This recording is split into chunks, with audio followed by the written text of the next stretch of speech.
नमस्कार दर्शक बंधु मुझे जितु जेना आपन स्वागत करछि बाबा तुम केमिति अछ एक नूतन अध्याय प्रति गुरुवार भली आम आज आसी पहुँच जाइछु एक नूतन मंदिर रे से मंदिरटा है राउरकेला निकटस्थ एलसीआर श्री साई बाबा मंदिर प्रांगण।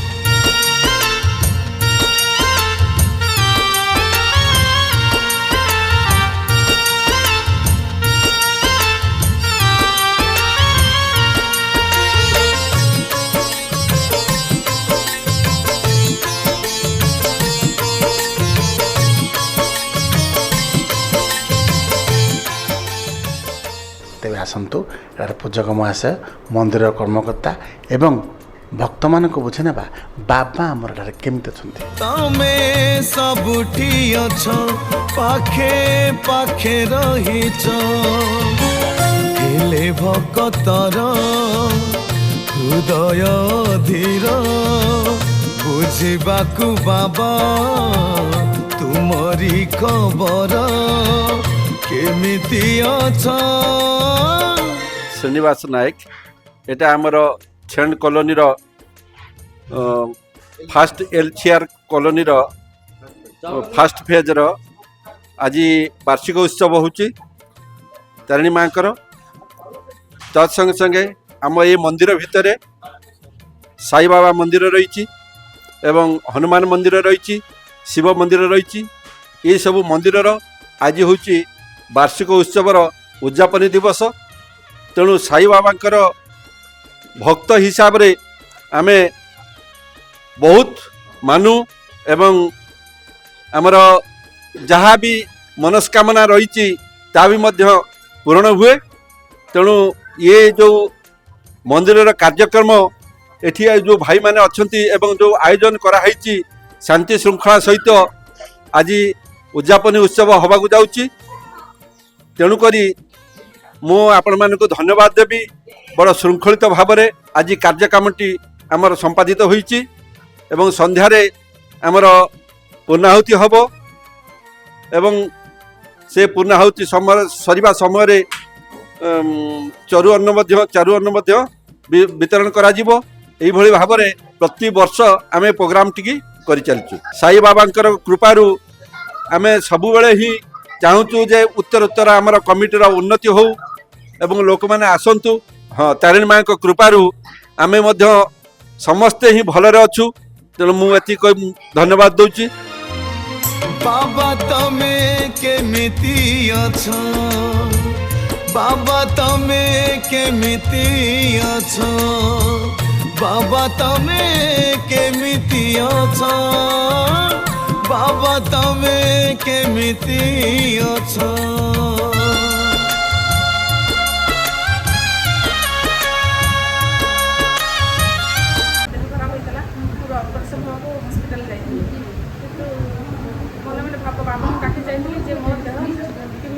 समस्त मत डर देले जे कहले बहुत काटब बहुत पेन कर अनएक्सेस देले काटब तो ये डरी डरी जाऊँ हस्पिटाल जिते जो रूम रही से रूम अनेली कौड़े कौ ठाकुर मुखत ना मो बाबा पाखक कहली बाबा फट तो सब कौटी ना कौन कर भारी भय था ये आसी किसी गला डाक्तर मैंने आसिले मत ओटिकी नहीं गले ओटिकी नहीं जिते मत सीटी बसईदे मो सामने गोटे फटो बड़ फटोटे अच्छी बाबा फटो मुझे आगे कांदिली कांदेला सब समस्ते पचार कांदिल कहीं भय कर ना भय करूनी कि मो बाबा को खोजुल मो बाबा को पाइबे से जन ता भर भी जन साई भक्त थे कहते तुम जमा डरना जो तुम किसी हेनी मत जी कहते काटा कथा मत भय करते लोक मैंने टिके भी मोर काटानी तब मुझे जानी भी पाइली मुझे ऑपरेशन होती घर को आसिली भी टिके कष्ट कले मुझे जानी जी मुझे भय कर जाऊँगी टिके भी कष्ट मुझे जानी बाबा एत महिमा मो प्रति एपर्यंत 2 मास है मत ऑपरेशन होती पूरा भल बाबा भल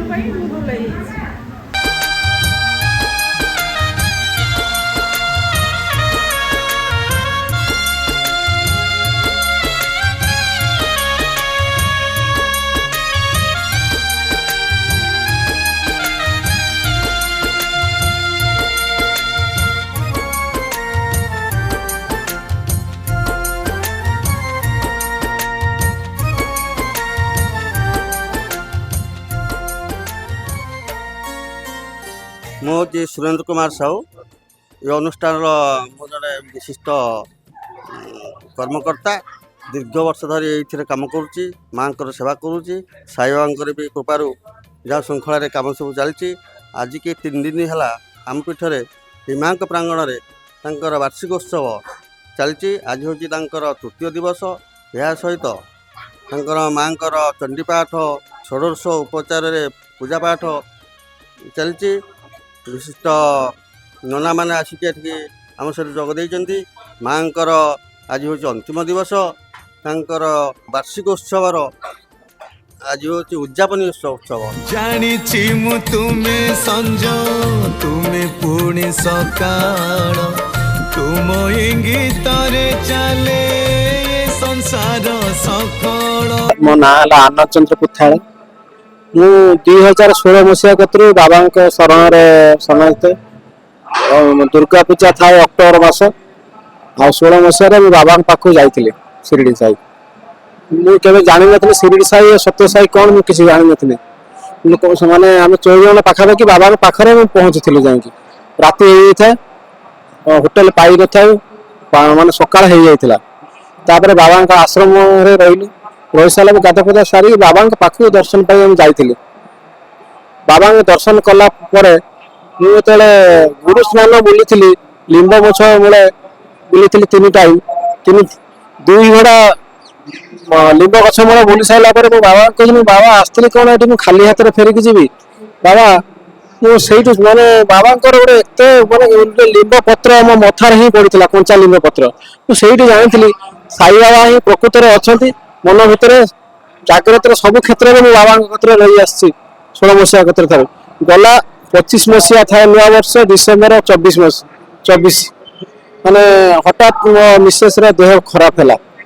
ମୁଁ କିଛି ମାନେ ଚାକିରି କରିଛି, ରାତି ପାଇଲେ ଅଫିସ ଡ୍ୟୁଟି ଯିବି, ଘରେ ମିସେସ୍ର ଦେହ ଖରାପ। ମୋ ମୁଣ୍ଡ ଆଉ କିଛି କାମ କରିନଥିଲା। ରାତି ପାଇଲେ ନୂଆ ବର୍ଷ, ଆଉ ସେଇଠି ମୁଁ ହଠାତ୍ ରାତିରେ ମେଡ଼ିକାଲ ମୁଁ ନେଇଯାଇଥିଲି। ନେଇଗଲା ପରେ କହିଲେ ତମର ଖାଇବା ଫୁଡ୍ ପଏଜନ୍ ହେଇଛି। ମୁଁ ମନ ଛୁଇଁ ନଥିଲା। ମୁଁ ସେଇଠୁ ଜଣେ ଡକ୍ଟର ସାର୍ କହିଲେ ଯେ ଅଲ୍ଟ୍ରାସାଉଣ୍ଡ କରି ଆଣ। ମୁଁ ଅଲ୍ଟ୍ରାସାଉଣ୍ଡ କ'ଣ କରିବି? ମୁଁ ସାଙ୍ଗେ ସାଙ୍ଗେ ରାତି ପାଇଲେ ମୁଁ ଅଲ୍ଟ୍ରାସାଉଣ୍ଡ କରିକି ସାରିଲା ପରେ ଦେଖିଲା ବେଳକୁ ମୁଁ ବିଭୂତି ସାର୍ ପାଖର ଡକ୍ଟର ମୋତେ କହିଲେ ଗୋଟେ ବହୁତ ବଡ଼ ଆକାରର ପେଟରେ ଗୋଟେ ରୋଗ ହେଇଛି। ମୋ ମୁଣ୍ଡ ମୋର ଆଉ କାମ କରିନଥିଲା। ରାତି ପାଇଲେ ନୂଆ ବର୍ଷ, କେତେ କ'ଣ ମାନେ ମଉଜ ହେଉଥାଏ ମୋର। ହେତେବେଳେ ମୋ ମନ ସବୁ ବାବାଙ୍କ ଉପରେ ନିସ୍ତେଜ। ବାବା ତୁ ହିଁ ବଞ୍ଚେଇବୁ, ତୁ ହିଁ ରଖିବୁ ମୋର ସାରା ସଂସାରକୁ। ମୁଁ ନେଇକି ସାର୍ଙ୍କୁ ଦେଖେଇ ସାରିଲା ପରେ ମାନେ 15 ଦିନ କ'ଣ ନା ମାସେ ପାଖାପାଖି ମୋତେ ଡକ୍ଟରଙ୍କ ପାଖକୁ ଦୌଡ଼ିବାକୁ ପଡ଼ିଥିଲା ମିସେସ୍କୁ ନେଇକି। ସେଇଠି ବାବାଙ୍କ ପାଖରେ ନ୍ୟସ୍ତ କରିଥିଲି। ବାବା ଯଦି ପ୍ରକୃତରେ ତା ଦେହ ଭଲ ହେଇଯିବ ମାସ ଭିତରେ, ମୁଁ ତମ ସ୍ନାନରେ ଯାଇକି ନିଶ୍ଚୟ ବୁଲେଇ ନେଇକି ଆସିବି। ମୁଁ ଏପ୍ରିଲ ମାସ 25 ମସିହା ଏପ୍ରିଲ ମାସରେ ମୁଁ ବାବାଙ୍କ କତିକି ନେଇକି ବୁଲେଇକି ତାଙ୍କ ଶରଣରେ ମୁଁ ଆସିଥିଲି ବାବାଙ୍କ ପାଖରୁ। ମୁଁ ଜାଣିଲି ବାବା ହିଁ ଠିକ୍ ଅଛି। ତାଙ୍କ ଶରଣ ସବୁ କିଛି ସବୁ ମାନେ ରାତି ପାଇଲେ କତରୁ ରାତି ପର୍ଯ୍ୟନ୍ତ ସବୁ ସାଇନାଥଙ୍କ ପାଖରେ ଶରଣ ମୋର ରହିଛି। ମୋ ପରିବାର ସବୁ ନ୍ୟସ୍ତ ହେଇଛି ସେଇ ସାଇ ବାବାଙ୍କ ପାଖରେ।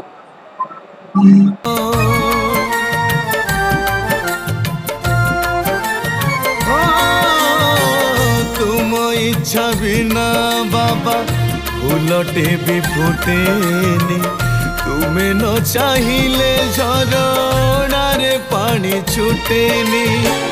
ଯାହା ବି ହେଉଛି ତୁମ ଇଶାରାରେ, ଯାହା ପୁଣି ହବ ତୁମରି ଇଚ୍ଛାରେ। ସବୁଠି ଅଛ ବାବା, ତମେ କେମିତି ଅଛ? ବାବା ତମେ କେମିତି ଅଛ? ବାବା ତମେ କେମିତି ଅଛ? ବାବା ତମେ କେମିତି ଅଛ?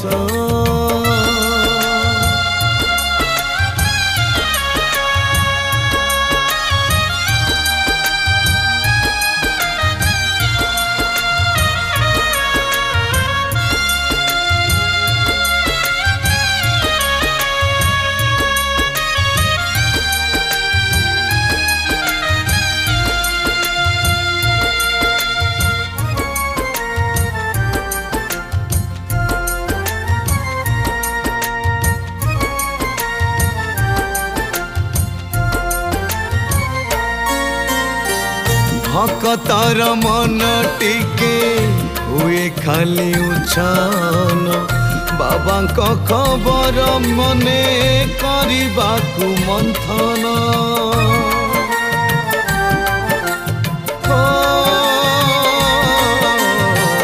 बापा कथा पुआ टिके जानिबाकू अथय मन कथा बाबा तुमे जानू निश्चय तू समूर बाबा क्षमा करी देव संतानटे भाभी कोड़ा करी नब सबु जानी